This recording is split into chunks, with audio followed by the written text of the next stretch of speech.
ದೇಶದಲ್ಲಿ ನಿಲ್ಲದ ಗೋವುಗಳ ಮೇಲಿನ ದೌರ್ಜನ್ಯ, ರಾಜಾರೋಷವಾಗಿ ಗೋ ಹತ್ಯೆ, ಗೋಮಾಂಸ ಮಾರಾಟ, ಕೊಲ್ಲುವವರಿಗಿಲ್ಲವೇ ಕಾನೂನು ಕಡಿವಾಣ.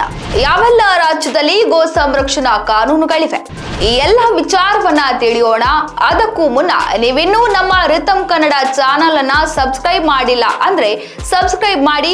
ಈ ವಿಡಿಯೋವನ್ನ ಇತರರೊಂದಿಗೆ ಶೇರ್ ಮಾಡುವ ಮೂಲಕ ನಮ್ಮನ್ನ ಬೆಂಬಲಿಸಿ.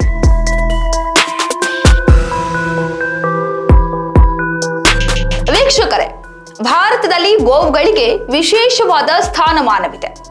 ಪ್ರಪಂಚದ ಬೇರೆಲ್ಲಾ ದೇಶಗಳಿಗೆ ಹೋಲಿಸಿದರೆ ಭಾರತದಲ್ಲಿ ಗೋವಿಗಿರುವ ಪ್ರಾಶಸ್ತ್ಯವೇ ಬೇರೆ. ಹಾಗಾಗಿಯೇ ಭಾರತದಲ್ಲಿ ಗೋವನ್ನು ಗೋಮಾತೆ ಎಂದು ಸಂಬೋಧಿಸಲಾಗುತ್ತದೆ ಮತ್ತು ಅವುಗಳನ್ನು ಪೂಜನೀಯ ಭಾವದಿಂದ ಮನುಷ್ಯರಂತೆಯೇ ಪ್ರೀತಿಯಿಂದ ನೋಡಿಕೊಳ್ಳಲಾಗುತ್ತದೆ.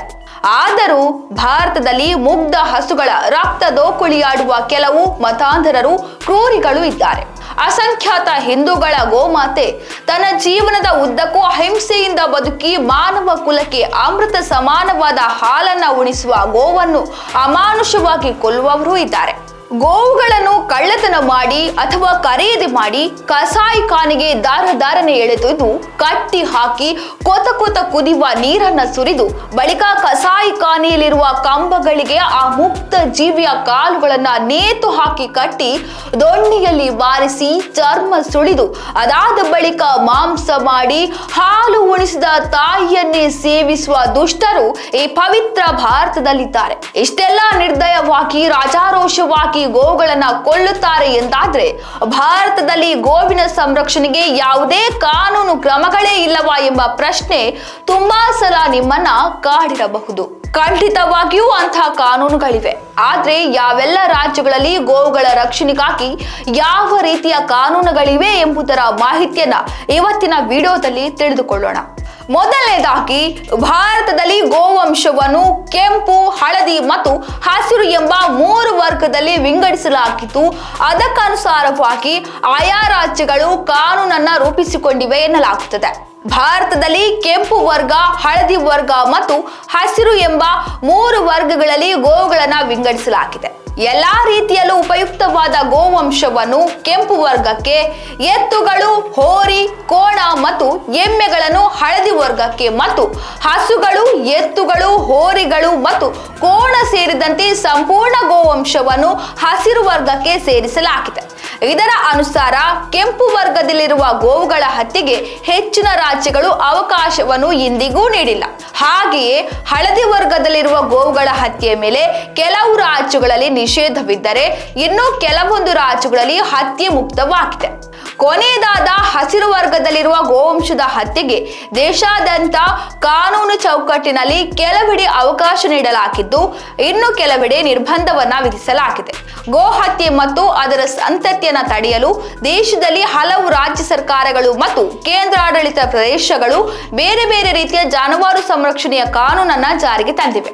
ಅವುಗಳ ಕಾನೂನಿನಲ್ಲಿ ರಾಜ್ಯದಿಂದ ರಾಜ್ಯಕ್ಕೆ ವ್ಯತ್ಯಾಸ ಕೂಡ ಇರ್ತದೆ ಮತ್ತು ಈ ಯಾವುದೇ ರಾಜ್ಯದ ಕಾನೂನು ಗೋಮಾಂಸ ಸೇವನೆಯನ್ನು ಸ್ಪಷ್ಟವಾಗಿ ನಿಷೇಧಿಸದೇ ಇರುವುದು ಗೋಚರಿಸುತ್ತದೆ. ಮುಖ್ಯವಾಗಿ ಗೋ ಹತ್ಯೆಯನ್ನು ನಿಯಂತ್ರಿಸುವ ರಾಜ್ಯ ಮಟ್ಟದ ಕಾನೂನುಗಳಲ್ಲಿ ಏಕರೂಪದ ಸಾಮರ್ಥ್ಯದ ಕೊರತೆ ಇರುವುದು ಕೂಡ ಎದ್ದು ಕಾಣುತ್ತದೆ.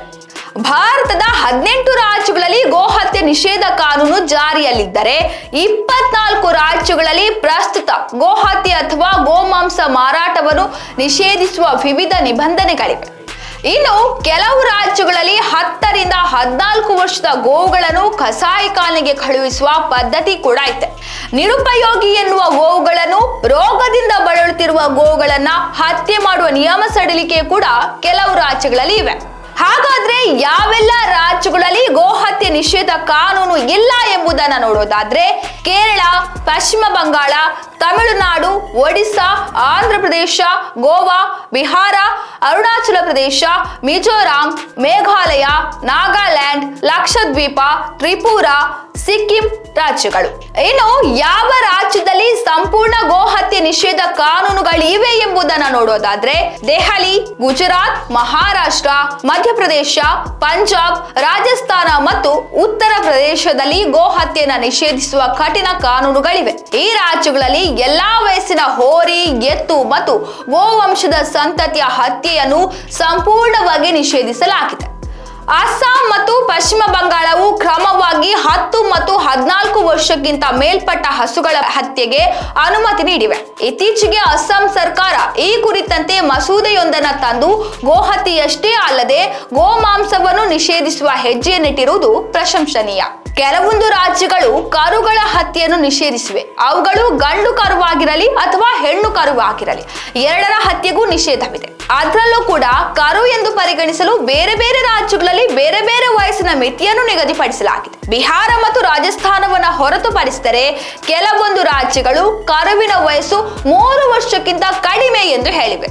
ಇನ್ನು ರಾಷ್ಟ್ರೀಯ ಜಾನುವಾರು ಆಯೋಗದ ಪ್ರಕಾರ ಮತ್ತು ಕೆಲವು ಕಾರ್ಯನಿರ್ವಾಹಕ ಸೂಚನೆಗಳ ಪ್ರಕಾರ ಮಹಾರಾಷ್ಟ್ರದಲ್ಲಿ ಕರುವಿನ ವಯಸ್ಸನ್ನು 1 ವರ್ಷಕ್ಕಿಂತ ಕಡಿಮೆ ಎಂಬುದಾಗಿ ವ್ಯಾಖ್ಯಾನಿಸಲಾಗಿದೆ.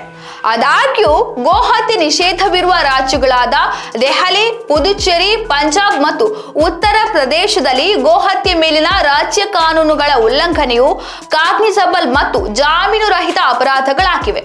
ದೆಹಲಿ ಮತ್ತು ಮಧ್ಯಪ್ರದೇಶ ರಾಜ್ಯಗಳು ಗೋಹತ್ಯೆಗೆ ಕನಿಷ್ಠ 6 ತಿಂಗಳ ಜೈಲು ಶಿಕ್ಷೆಯನ್ನು ಕಡ್ಡಾಯಗೊಳಿಸಿವೆ. ಸ್ವಾತಂತ್ರ್ಯ ಬರುವ ಮೊದಲಿನಿಂದಲೂ ಕಾಶ್ಮೀರದಲ್ಲಿಯೂ ಸಹ ಗೋಹತ್ಯೆ ನಿಷೇಧ ಕಾನೂನು ಜಾರಿಯಲ್ಲಿತ್ತು. 370ನೇ ವಿಧಿಯ ಪ್ರಕಾರವೂ ಗೋಹತ್ಯೆ ನಿಷಿದ್ಧವಾಗಿತ್ತು ಮತ್ತು ಗೋಹತ್ಯೆಗೆ 10 ವರ್ಷದ ಶಿಕ್ಷೆ ವಿಧಿಸಲಾಗುತ್ತಿತ್ತು.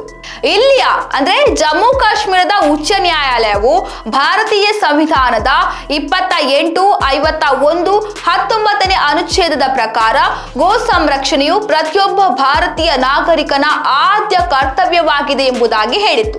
ಇನ್ನು ದೇಶದ ಗೋಮಾಂಸದ ಮಾರುಕಟ್ಟೆ ಎಂದೇ ಕುಖ್ಯಾತಿ ಪಡೆದಿರುವ ಕೇರಳ ರಾಜ್ಯವು ಗೋಮಾಂಸದ ಪ್ರಮುಖ ಗ್ರಾಹಕವಾಗಿದೆ. ಇದನ್ನು ಹೊರತುಪಡಿಸಿದರೆ ಪಶ್ಚಿಮ ಬಂಗಾಳದಲ್ಲಿ ಗೋಹತ್ಯೆ ಮತ್ತು ಗೋಮಾಂಸದ ವಹಿವಾಟು ಹೆಚ್ಚಿದೆ. ಹೀಗಾಗಿ ಈ ಎರಡೂ ರಾಜ್ಯಗಳಲ್ಲಿ ಗೋವು ಮತ್ತು ಗೋವಂಶದ ಹತ್ಯೆ ಮೇಲೆ ಯಾವುದೇ ರೀತಿಯ ಕಾನೂನಿನ ನಿಯಂತ್ರಣವನ್ನ ಹೇರಲಾಗಿಲ್ಲ.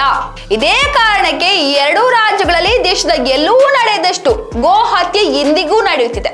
ಇನ್ನು ಒಂದು ಸಮೀಕ್ಷೆಯ ವರದಿ ಪ್ರಕಾರ ಕೇರಳದಲ್ಲಿ ವರ್ಷಕ್ಕೆ 14 ಲಕ್ಷ ಅಧಿಕ ಗೋವುಗಳ ಹತ್ಯೆಯಾಗುತ್ತದೆ ಎಂಬ ಮಾಹಿತಿ ಕೂಡ ಇದೆ.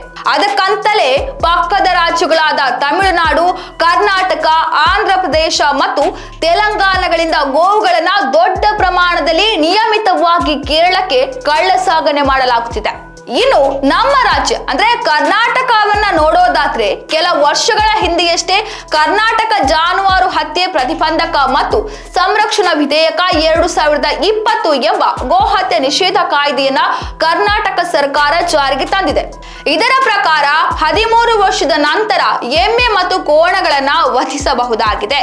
ಇದರಲ್ಲಿ 2ನೇ ಅಪರಾಧಕ್ಕೂ ಗರಿಷ್ಠ 7 ವರ್ಷ ಶಿಕ್ಷೆಯನ್ನು ಮಾತ್ರ ವಿಧಿಸಲಾಗಿದೆ. ಹೆಚ್ಚಿನ ರಾಜ್ಯಗಳಲ್ಲಿ ಗೋ ಅಪರಾಧ ಜಾಮೀನು ರಹಿತವಾಗಿದ್ದರೆ ಈ ಕಾಯ್ದೆಯಲ್ಲಿ ಅದನ್ನ ಕೈಬಿಡಲಾಗಿದೆ. ಹೆಚ್ಚಿನ ರಾಜ್ಯಗಳ ಗೋಹತ್ಯೆ ನಿಷೇಧ ಕಾಯ್ದೆಗಳಲ್ಲಿ ಗೋಮಾಂಸ ಮಾರಾಟ ನಿಷೇಧವಿದೆ. ಆದರೆ ಕರ್ನಾಟಕದ ಮಸೂದೆಯಲ್ಲಿ ಇದಕ್ಕೆ ನಿಷೇಧವಿಲ್ಲದಿರುವುದರಿಂದ ಗೋಮಾಂಸವನ್ನು ಇತರ ರಾಜ್ಯಗಳಿಂದ ತಂದು ಮಾರಲು ಅವಕಾಶವಿದೆ. ಆದ್ರೆ ಈ ನೆಪದಲ್ಲಿ ಅಕ್ರಮ ಕಸಾಯಿಖಾನೆಗಳಲ್ಲಿ ವಧಿಸಿದ ಜಾನುವಾರುಗಳನ್ನು ರಾಜಾರೋಷವಾಗಿ ಮಾರಲು ಅವಕಾಶ ನೀಡಿದಂತಾಗಿದೆ. ಹಾಗಾಗಿ ಇತ್ತೀಚಿನ ಕೆಲ ತಿಂಗಳುಗಳಲ್ಲಿ ಗೋವುಗಳ ಮೇಲಿನ ದೌರ್ಜನ್ಯ ಪ್ರಕರಣಗಳು, ಕ್ರೌರ್ಯಗಳು ಹೇರಳವಾಗಿ ಹೆಚ್ಚುತ್ತಿರುವ ಸುದ್ದಿಗಳನ್ನ ನಾವು ಕೇಳ್ತಾ ಇದ್ದೇವೆ. ಅವುಗಳು ಆದಷ್ಟು ಬೇಗ ನಿಯಂತ್ರಣಕ್ಕೆ ಬರಲಿ. ಬರೀ ಕರ್ನಾಟಕದಲ್ಲಿ ಮಾತ್ರವಲ್ಲದೆ ಇಡೀ ದೇಶದಲ್ಲಿ ಗೋಹತ್ಯೆ ನಿಷೇಧ ಮತ್ತು ಗೋಮಾಂಸ ಮಾರಾಟ ನಿಷೇಧ ಕಾನೂನು ಆದಷ್ಟು ಬೇಗ ಜಾರಿಗೆ ಬರಲಿ. ದುಷ್ಟರ ರಾಕ್ಷಸಿ ಕೃತ್ಯದಿಂದ ಗೋವುಗಳಿಗೆ ಮುಕ್ತಿ ದೊರೆಯಲಿ ಎಂಬುದೇ ನಮ್ಮ ಆಶಯ.